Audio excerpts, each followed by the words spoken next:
NightDragon is securing our world for tomorrow, and that includes investing in aerospace and defense companies. Joining me now from an aerospace firm is Will Edwards. He's the CEO of Firehawk Aerospace. Will, welcome. Thank you for having me. It's great to see you here in Austin. What do our viewers need to know about Firehawk Aerospace? So Firehawk Aerospace focuses on making rocket propellant for missile and defense systems. What we do that's a little bit unique is we 3D print that propellant.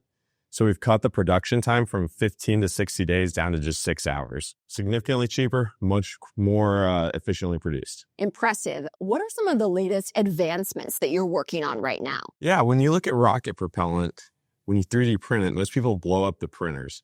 Firehawk has used a custom, let's say, thermoplastic material, Lego material, to safely extrude it from any commercial off-the-shelf printer. We've made and flown rockets powered by propellant. I was printed off of a $500 printer. That's printed off of a $250,000 printer, and it can be done anywhere in the world. That's one of the biggest opportunities we're seeing is the ability to ship feedstock and produce propellant wherever you are. Okay, so obviously very efficient. It's my understanding Firehawk is succeeding when it comes to shorter development times, lower costs, and new capabilities getting deployed faster. How is it doing that? Well, when you make rocket propellant, the way they do it today is they essentially pour all of the ingredients into a huge mixer. It's like the world's most dangerous baking experiment.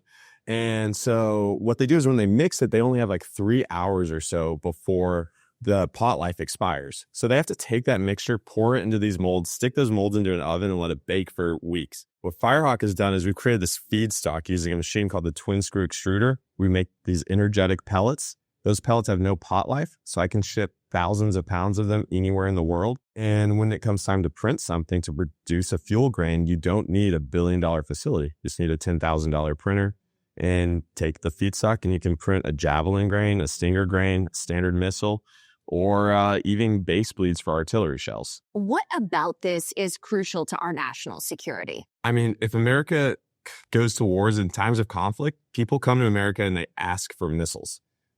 Our foreign military sales for missiles are in the tens of billions of dollars. If we went to war today, we would be out of our long-range precision missiles in a matter of days. So one of the biggest holdups is how are we making the rocket motors? Because when you look at it, the hard part about making a missile is making the motor. Hard part about making the motor is producing the propellant. And out of our facility in Oklahoma, we'll be able to make 1 million pounds of propellant per year. Roughly 10 times the industry standard at 1/10 the price. What lessons have been learned about these emerging technologies that now make it easier to support goals like we see from the administration, including Golden Dome? Yeah, it's don't make something fancy and exotic. You have to work within the United States, within our military supply chain. If you're building something that's going to disrupt the supply chain, you may have a great PowerPoint, you may raise a round of funding, you're not going to actually integrate into some of these more sophisticated programs of records or like the Golden Dome.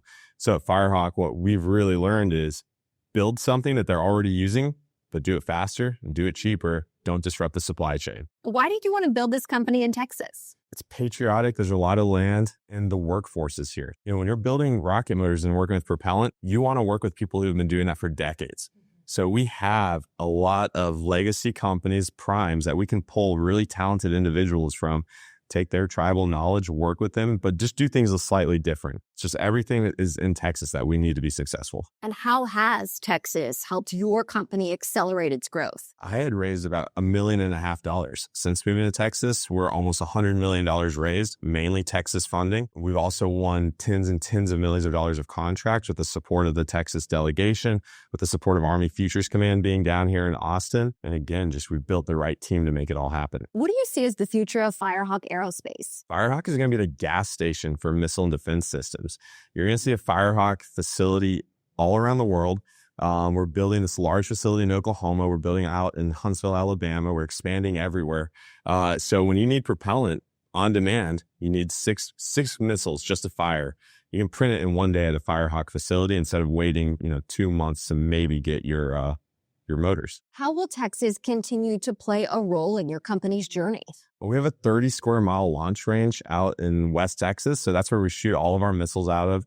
We don't have to go wait in line at other ranges. They're hard to get into. They're expensive. We control that. So Firehawk will always have a headquarters here in Texas, and we'll have test sites, and we'll fly our rockets from here.